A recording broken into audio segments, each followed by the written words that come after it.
Cricket का आलमी cup शाहीनों का पहला मुकाबला आज नेदरलैंड के साथ होगा। मैच पाकिस्तानी वक्त के मुताबिक दोपहर 1:30 बजे हैदराबाद के राजीव गांधी इंटरनेशनल स्टेडियम में होगा। नेदरलैंड्स को हराने का अज़्म लेकर कौमी टीम आज मैदान में उतरेगी। शायकीन बाबर आजम, मोहम्मद रिजवान, इफ्तिखार, सऊद शकील के छक्के चौके देखने को बेताब। बॉलिंग में शाहीन शाफरीदी, हारिस रऊफ मद्दे मुकाबल टीम के छक्के छुड़ाएंगे। शायकीन को उम्मीद नसीम शाह के मुतबादिल हसन अली से भी अच्छी कारकर्दगी की उम्मीदें। मैच से कबल शाहीनों ने जमकर प्रैक्टिस की।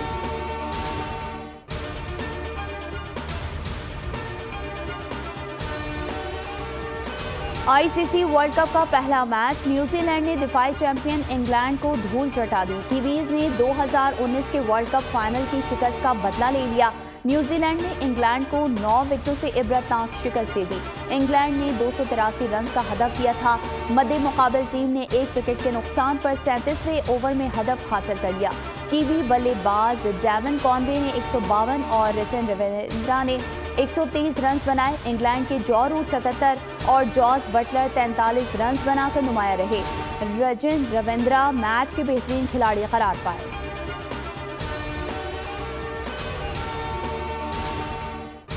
क्रिकेट वर्ल्ड कप का पहला मैच। क्रिकेट वर्ल्ड कप के पहले मैच में मोदी हुकूमत ने पाक भारत मैच का झूठ बोलकर अवाम को उल्लू बना दिया। मैच के लिए आने वाली खवातीन को हकीकत पता चली तो सटपटा गई। मुफ्त खाने और मुफ्त चाय की ऑफर पर भी शक का इजहार कर दिया।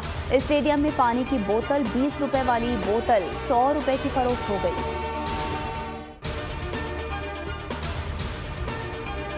नवाज शरीफ की 21 अक्टूबर को वतन वापसी तय है। प्रोग्राम में किसी तब्दीली पर गौर नहीं किया जा रहा। सेनेटर इरफान सिद्दीकी ने खबरों की तरदीद कर दी। लंदन से बयान में कहा, नून लीग में धड़ेबंदी नहीं, कोई मुफाहमती या मज़ाहमती ग्रुप भी नहीं। नवाज शरीफ चंद रोज बाद उम्रे के लिए जाएंगे। मुत्तहिदा अरब अमारात से 21 अक्टूबर को पाकिस्तान रवाना होंगे।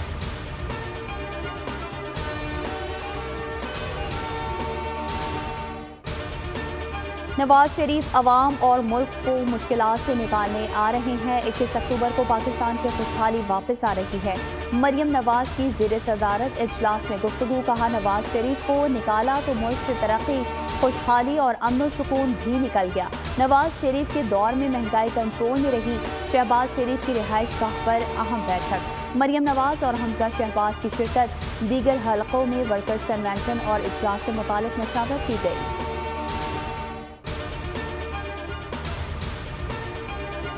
इलेक्शन कमीशन का सियासी पार्टियों के साथ आम इंतखाबात के लिए ज़ाब्ता अखलाक पर मशावरती इजलास। पाकिस्तान पीपल्स पार्टी का तारीख का ऐलान ना किए जाने पर तहफ़्फ़ुज़ात का इजहार। 11 अक्टूबर के इजलास में पीटी की जानिब से हल्का बंदियों का मामला भी उठाया जाएगा।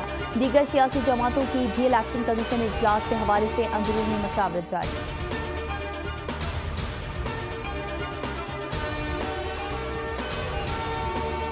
हुकूमत का नैब तरमीम फैसले के खिलाफ नजरसानी दरख्वास्त दायर करने का फैसला। आइंदा हफ्ते अपील दायर की जाएगी। नैब तरमीम बहाल करने की इस्तदा की जाएगी। वजारत कानून ने मुसवदे की तैयारी शुरू कर दी। सुप्रीम कोर्ट ने 15 सितंबर को नैब तरमीम केस का फैसला सुनाया था और चेयरमैन PTI की दरख्वास्त मंजूर करते हुए नैब तरमीम कलअदम करार दी थी।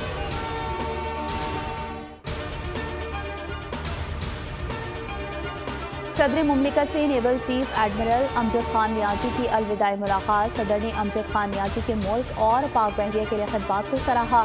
दिफाई शोबे और समुद्री उमूर में अमीरुल बहर के किरदार की भी तारीफ की। नेक तमन्नाओं का इजहार। निगरान वज़ीर आज़म से सुबुकदोश नेवल चीफ की अलविदाई मुलाकात हुई। अनवारुल हक काकड़ ने एडमिरल अमजद खान नियाजी की खिदमात को सराहा। कहा, आपने बेहतरीन तरीके से पाक बहरिया की क़यादत की, मुल्क के दिफा को नाकाबिल तस्खीर बनाने में कलीदी किरदार अदा किया।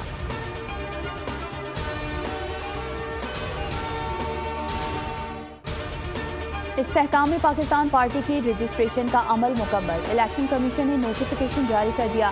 शाहीन का निशान भी अलॉट हो गया। बैलेट पेपर्स पर IPP का नाम होगा। पार्टी के मरकजी सेक्रेटरी इजलास डॉक्टर फिरदौस आसिफ अवान का कहना है कि 13 अक्टूबर को झंग में IPP का पावर शो होगा। पार्टी के तर्जुमान फयाजुल हसन चौहान कहते हैं, उस्मान डार के बाद और लोग भी सामने आकर मुल्क से खिलवाड़ करने वालों का बताएंगे।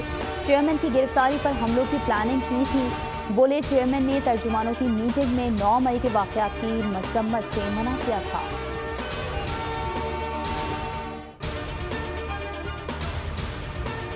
गैर कानूनी मुकीम अफगान शहरियों के खिलाफ एक्शन तेज। इस्लामाबाद में CDA और इंतजामिया का मुश्तरका ऑपरेशन। मार्गिला टाउन में गैर कानूनी अफगान बस्ती में स्मार्ट हैवी मशीनरी से गैर कानूनी घरों और दुकानों को गिरा दिया गया। पंजाब से भी कई अफगान शहरी गिरफ्तार।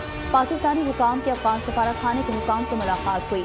गैर कानूनी मुकीम अफगानों की वापसी पर इत्तेफाक। पाकिस्तान ने अफगानों की वापसी के TOR से आगाह किया। अफगान सफारत खाने की मुकम्मल ताउन की यकीन दहानी।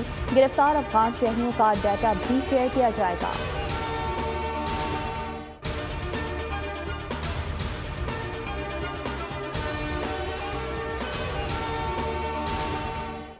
और पाकिस्तान पर अंदरूनी और बैरूनी कर्जों का बोझ 64,000 अरब तक जा पहुंचा। स्टेट बैंक ने कर्ज के आदाद शुमार जारी कर दिए। मुल्क का हर शहरी 2.5 लाख का मकरूज हो गया। वफाकी हुकूमत ने अगस्त 2023 में 2,218 अरब के नए कर्जे लिए। पाकिस्तान पर मुकामी कर्जों का हजम 39,792 अरब रुपए। बैरूनी कर्जों का बोझ 24,175 अरब हो गया।